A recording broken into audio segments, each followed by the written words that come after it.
Yeah, I mean, a lot of work put into it by everybody, academics, recruiting staff, coaches, everybody involved.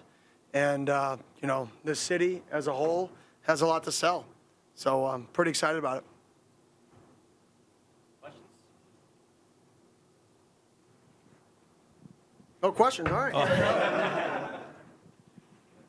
Coach, when you look at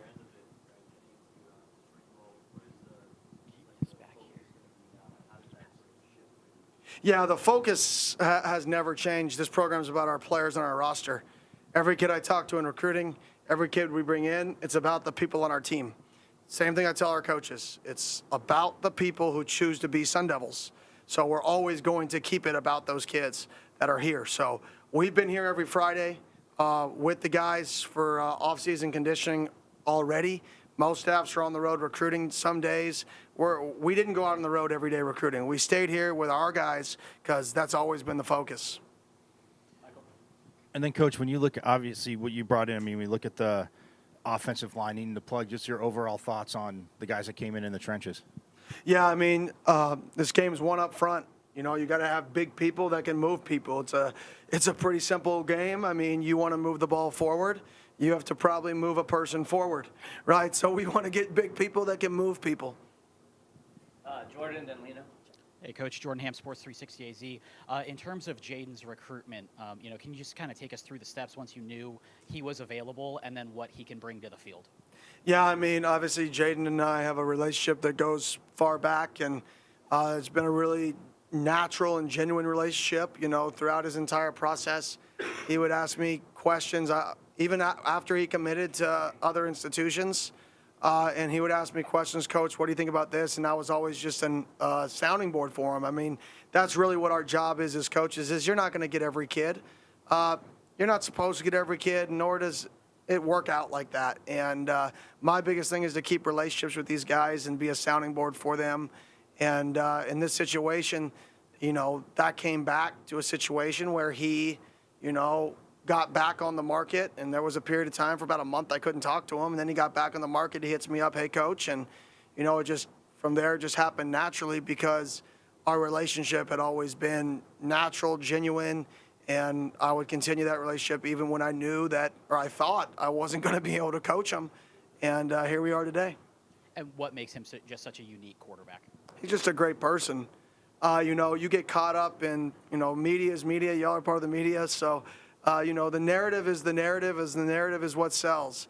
And I think sometimes when you get caught up in a narrative that's fun to write about, your name can get put in ways that it shouldn't. And this is a really, really good kid who wanted to be an Arizona State Sun Devil, whose dad played at Arizona State, who grew up wearing jerseys, who wrote his dad, drew a picture and gave it to his dad when he was 8 years old of him playing at Sun Devil Stadium. It was in pencil. He showed it to me. This is a kid who gets to live out his dream, and that's pretty special. Lena, and then Michelle. Coach, Lena, Washington 12 News. In addition to all of these young men that you've brought on, you also had DJ Foster join your staff. What does his addition mean for this program? Well, he is living proof of concept. We want to keep kids here. He's the proof that if you come here, you will be a legend. And it's funny because every kid walks in here, they go, oh my gosh, that's DJ Foster. And all these Arizona kids, it's like, I know. That could be you. This is proof of concept. The fact that you came in here and see DJ Foster and you feel some sort of way about DJ Foster is exactly how people can feel about you. No difference. You just got to make the choice to do it. So having him here, not only is he a great person, a great leader, a great mentor for these kids, it's proof of concept of what we're trying to build here and how it can be done and how this place can help this state and the kids who are from this state who choose to stay in this state, for the rest of their lives. And you do have a lot of AZ kids on this list. What does that mean for you to keep them home or bring them back home? Well, it's great just because, when you're born and raised here, one of the hardest things people forget the human element of kids. They say, oh, well, you have a school right here. Why don't you just all come to Arizona State? That's not going to happen, right? Because when you're born and raised here and you're 17 years old, I've lived it, you don't understand how great of a place this is to live. You don't know what you don't know. And there's going to be some kids who want to go experience something. They think the other opportunity is better only because they don't know. And then they get there and they're like, holy cow, there's a lot of snow out here. Or holy cow, they didn't tell me that it was going to be blank.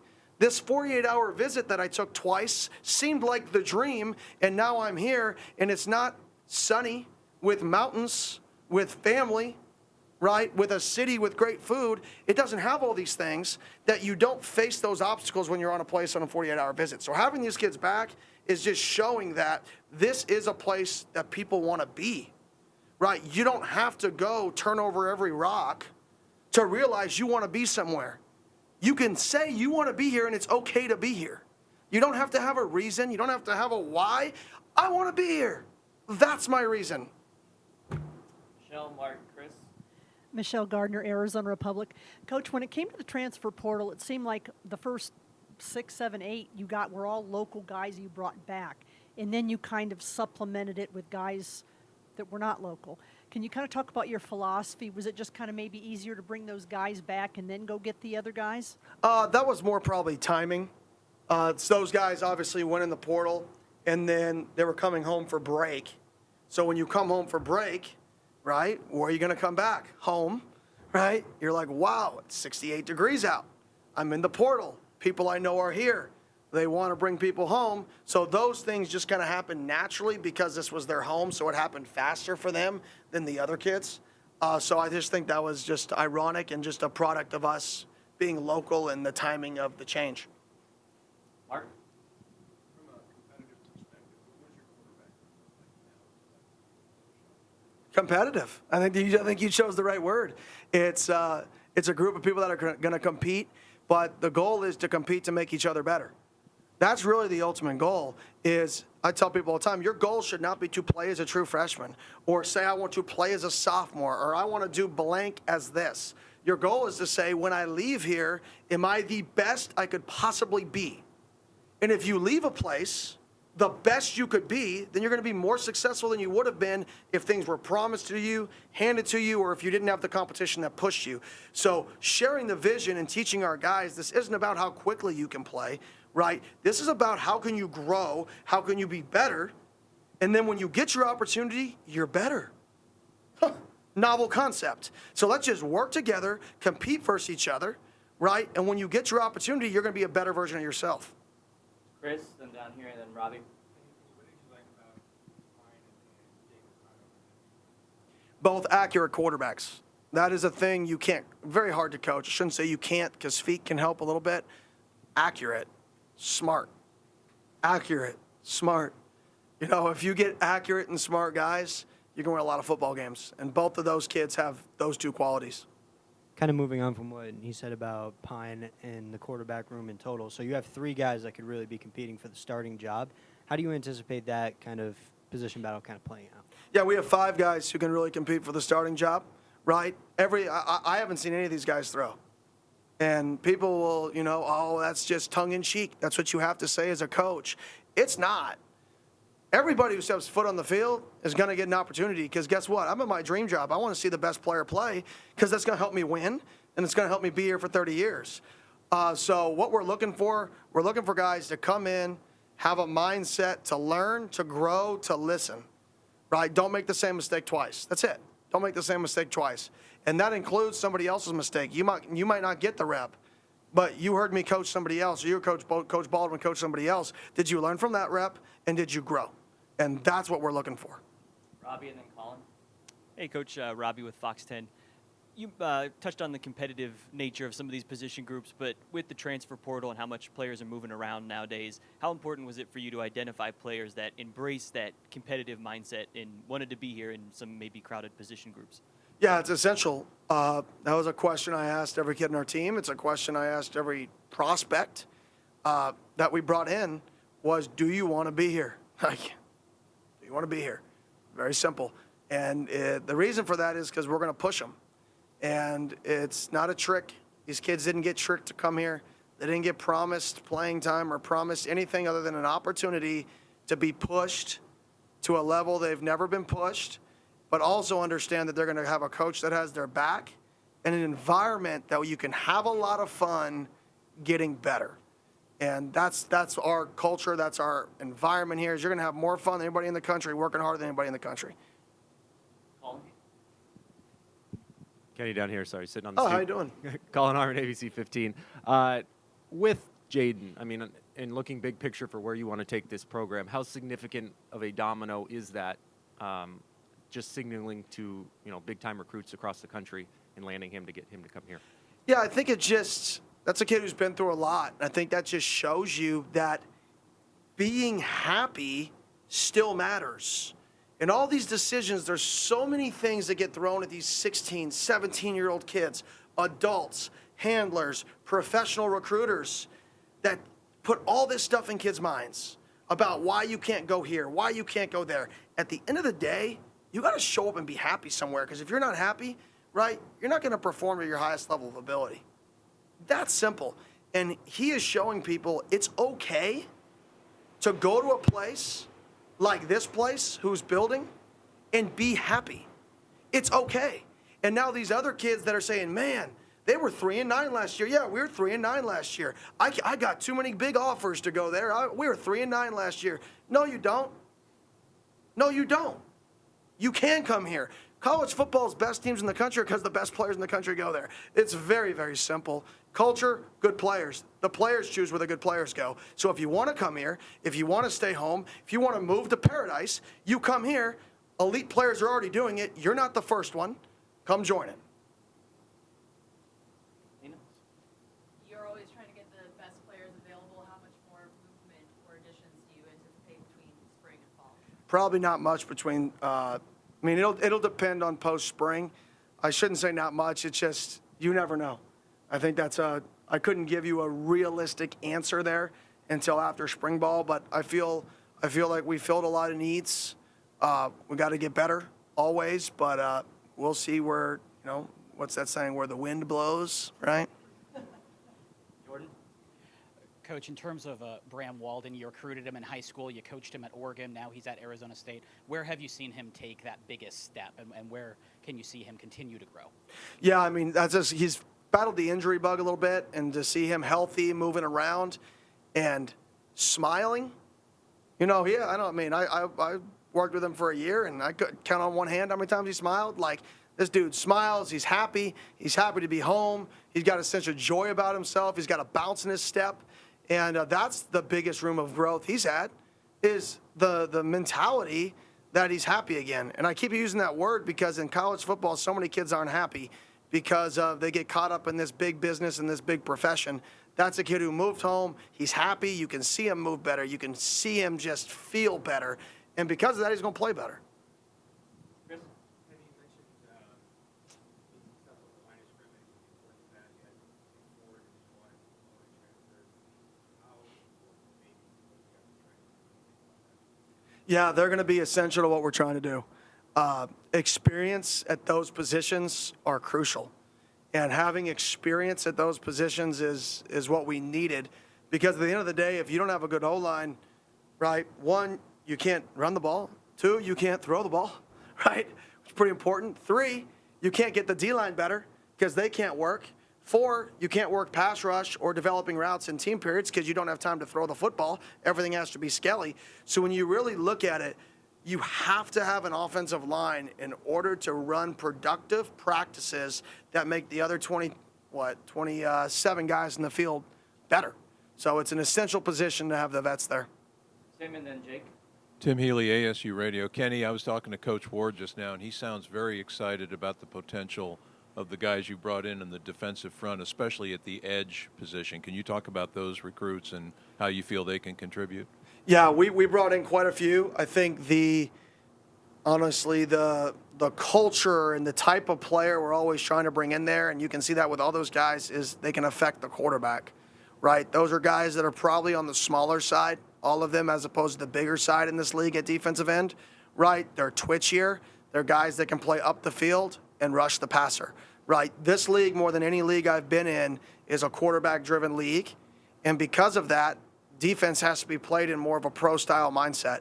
And when you play defense in a pro-style mindset, you have to stop the run on the way to the quarterback, right? It's not stop the run, then go sack the quarterback. It's sack the quarterback, and on your way to him, stop the run. And all of these guys have that that build, that athleticism, and they have that swagger about themselves to go sack the football.